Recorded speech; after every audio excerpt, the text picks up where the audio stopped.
দিনটা ছিল রবিবার। সকাল সকাল কুরিয়ার দাদা এসে হাজির। আর এদিকে অগ্নিপ আমায় ফোন করে বলল, তাড়াতাড়ি নিচে যাও, কুরিয়ারটা গিয়ে নিয়ে এসো। আমি তখন বুঝলাম অগ্নিবী নিশ্চয়ই অর্ডারটা করেছিল। আসলে প্রায়ই আমরা দুজনকে কিছু না কিছু গিফট করতে থাকি। খুলতেই বুঝতে পারলাম এটা একটা স্যান্ডউইচ মেকার। জানো, আমার ক্যাফে স্যান্ডউইচ খেতে খুব ভালো লাগে। আর আমি সবসময় ওকে বলতাম, আচ্ছা বাড়িতে থাকলে আমরা তো নিজেরাই বানিয়ে খেতে পারি। আর ওটাও মাথায় রেখে আজ এই সারপ্রাইজটা পাঠিয়েছে।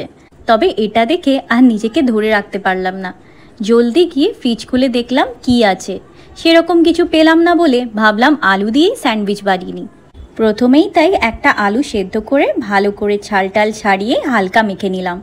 তারপরে একটা প্যানে তেল দিয়ে হালকা জিরে দিয়ে ওই আলুটা দেওয়ার পরে লবণ ও সব রকম মশলা দিয়ে, যেমন ধরো জিরে গুঁড়ো, লঙ্কা গুঁড়ো, এসব দিয়ে হালকা নেড়ে নিলাম। তারপর আলুটা ব্রেডে ভালো করে স্প্রেড করে হালকা টমেটো কেচাপ মাখিয়ে দিলাম। আর তারপর পেঁয়াজ আর শসা দিয়ে ওপরে আরেকটা ব্রেড দিয়ে দিলাম। ব্যাস কমপ্লিট। এরপর দুই সাইডে হালকা করে বাটার দিলাম যাতে সুন্দর একটা গোল্ডেন কালার আসে।